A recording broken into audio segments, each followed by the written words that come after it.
Kumbuka, matatizo sio mwisho wa maisha yako, ila matatizo yanakuandalia mwanzo wa mafanikio yako. Asifiwe Yesu.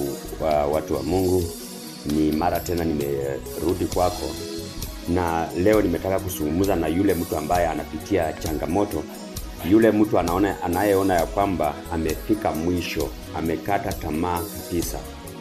Nataka nikwambia kwamba hayo matatizo ama hiyo changamoto unayopitia sio wewe peke yako unayopitia. Kuna watu wengi sana wanaopitia hizo changamoto. Na usije ukakata tamaa ukasema kwamba utajiua, utakufa, heri nife, heri waliokufa, heri nini. Hapana. Mimi nakupa neno la tumaini masaa haya kwamba usikate tamaa. Muda huo ambao unapitia katika changamoto ni muda unaandaliwa. Ni muda ambao unaandaliwa. Maana Mungu kama hajakupitishia katika hali ngumu hiyo unayopitia, wewe baada ama mbeleni utawaambia watu nini? Na Mungu atapata sifa gani kwako kama hujapitia katika hayo? Mungu anakutumia wewe ili ajitukuze.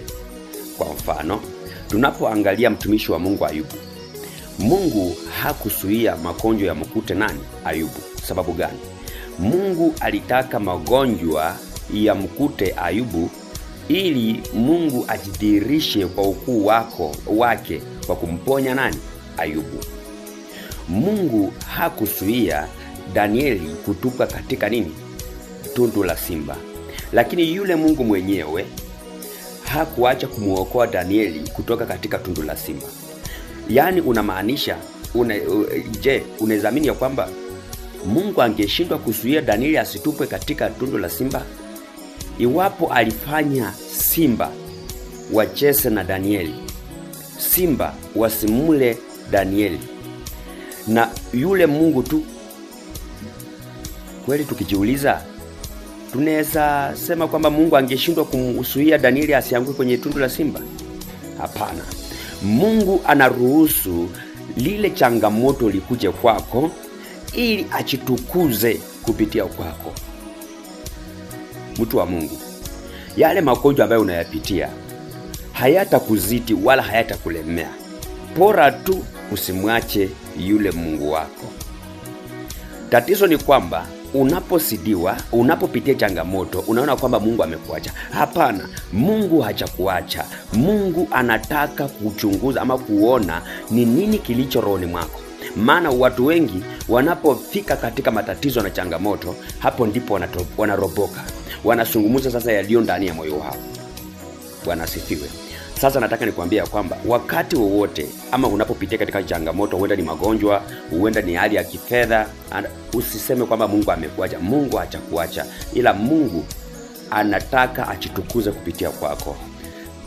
Daudi alidharauliwa na ndugu zake. Muda mrefu ndugu zake walikuwa matajiri. Maana ndugu wa Daudi walikuwa wameajiriwa katika kikosi cha wanajeshi cha mfalme Sauli. Wakati Daudi alikuwa anachunga kondoo, walimdharau kwamba ni mtoto mdogo ambaye hawezi lolote. Lakini baadaye kumbe Mungu alikuwa anamwandaa Daudi kuja kuwa mfalme. Nani aliyejua kwamba Daudi aliyekuwa mchunga kondoo angekuwa mfalme? Sasa wacha, pambana, mtukuze Mungu, endelea kupambana, usiache kupambana. Usiache kumwomba Mungu, pambana mpaka dakika ya mwisho. Wacha tujifunze kwa mfano wa mtumishi wa Mungu Ayubu. Ayubu alimwambia mkewe, hata kama Mungu ataniacha, mimi nitamtukuza. Hata kama Mungu ataniacha nife, wacha nife wakati namtukuza yeye.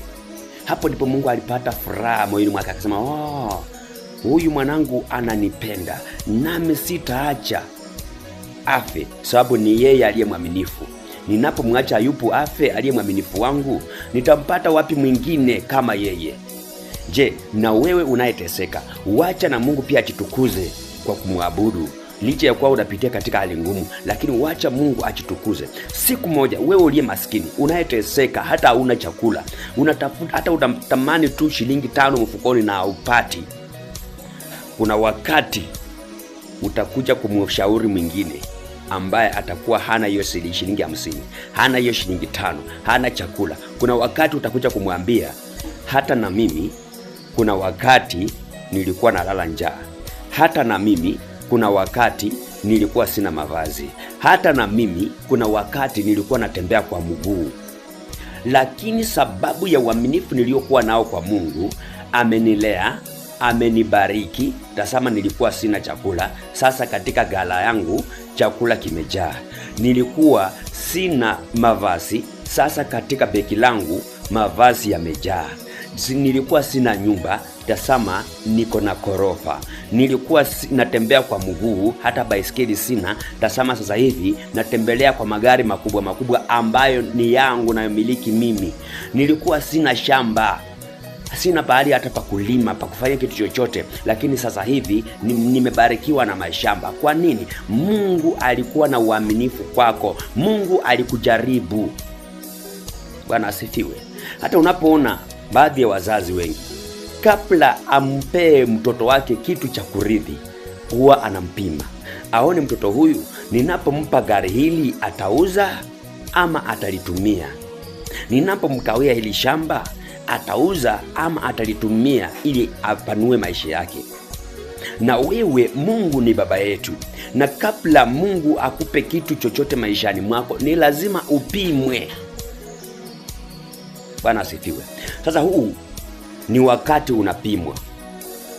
Wewe unapitia katika hali ya changamoto za kifedha. Mungu anataka aone uaminifu wako wa kifedha. Kuna siku utakapobarikiwa, mtu mwingine atakapokuambia kwamba naumia na maisha, sina mavazi, sina fedha, sina chakula, utakumbuka kule ulikokuwa.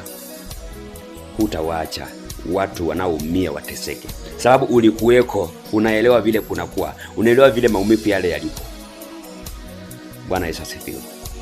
Sasa wewe unayeumia, nataka nikwambie tu kwamba usikate tamaa, maana wakati huu ni wakati wako wa mtihani. Ni wakati wako wa mtihani, na hakuna mwanafunzi atakaye pelekwa kwenye darasa lingine pasipo na kufanya mtihani. Na hakuna mwanafunzi atakaye pelekwa darasa lingine iwapo amefeli mtihani. Kuwa makini na mtihani wako. Unapofanya mtihani wako vibaya, utafanya nini? Utapaki kwenye darasa lile lile. Na unapofanya mtihani vema, utapelekwa kwenye darasa lingine. Jitahidi. Msiko wa fedha ama tatizo la kifedha lisiwe mazoea kwako. Jaribu upite mtihani huo, uondoke kwenye mtihani huo, uende darasa lingine, ufanye mtihani mingine mbele. Tatizo la magonjwa isiwe mtihani mmoja tu kwako. Jitahidi, magonjwa yanapokukujia, fanya mtihani huo kwa ustahimilifu. Kuwa na uhakika na Mungu wako wakati uko katika mtihani huu. Jibu maswali yako jinsi ipasavyo, ili upite mtihani huo wa magonjwa, ili usongeshwe darasa lingine, na mtihani wa magonjwa uondoke katika maisha yako. Wakati wewe unateseka, kumbuka ya kwamba wakati wewe unateseka na magonjwa, kumbuka ya kwamba kuna mtu mahali anashuhudia kwamba miaka 20 imepita kama hajai konjeka wala hajai lazwa kwa hospitali wala kutumia tembe yoyote. Na wakati wewe unalia na magonjwa kwa watoto wako, kuna mtu anasema, kuna mtu mahali anashuhudia kwamba watoto wake tangu amalize kliniki yao hawajai tungwa shindano yoyote kwa magonjwa wala kumeza tembe sababu ya magonjwa. Jiulize ni kwa nini? Tofauti ni kwamba mtihani wako ulifeli, ndipo bado uko kwa hiyo darasa, na mtihani wa huyu mtu mwingine ambaye anashuhudia kwamba miaka imepita 20 hajai shuhudia magonjwa kwa watoto wake ama kwake, alipita mtihani huo. Sasa watu wa Mungu, nawaambia tu, wakati huo unapitia katika changamoto, huenda matatizo ya chakula, matatizo ya mavazi, matatizo ya kifedha, matatizo ya magonjwa, never give up. Wewe ni Danieli, wakati huu uko katika tundu la simba. Muabudu Mungu. Mungu atafanya simba hawa ambao maadui walidhani ya kwamba watakula wewe, simba hawa watacheza na wewe. Mungu atafanya wewe Shadrach, Meshach na Abednego ambao umetupa katika tanuru ya moto. Mungu atasababisha moto huo hautakudhuru. licha ya kwamba maadui wamefikiria kwamba unapotupa katika huo moto utaungua, lakini Mungu naye amejitengenezea ushuhuda tayari. Anayemwabudu Mungu, Mungu hawezi akamwacha. Mungu atasimama na yeye. Mwabudu Mungu hata kama haijalishi unapambana kivipi, unachekwa kivipi, wacha wakujeke. Unapoona unapambana, unachekwa na bado maisha yako hayajabadilika, jua kwamba Mungu hajaridhika na vile vicheko vyao. Wacha wakucheke. Mungu anataka wakucheke, wakuseme, ili siku utakapobarikiwa watashindwa kukufikia sababu ya maneno aliyotamka kwako. Mungu atakapokuinua watashindwa kukufikia sababu walikucheka hadharani wakidhani ya kwamba wewe hautafanikiwa. Cha muhimu, pora uko hai, pora unapumua, pora hujasikwa, pora hujakufa, pora hujakuwa maiti. Utajiri uko mbele yako. Lango la utajiri liko mbele yako. Lango la kumiliki vitu vikubwa vikubwa bado liko mbele yako. Utaifikia kwa jina la Yesu. Amini tu, Mungu haachi wamwaminio na wamwabuduo. Amini, Mungu atakuinua. Shalom, naitwa Mchungaji Steven Stuma. Mwenyezi Mungu akubariki, akuinue na akushindie na akupe uvumilivu wakati huu wa mtihani, ili ushinde, usonge darasa lingine. Shalom. Kumbuka, matatizo hayaji kwa kukuangamiza.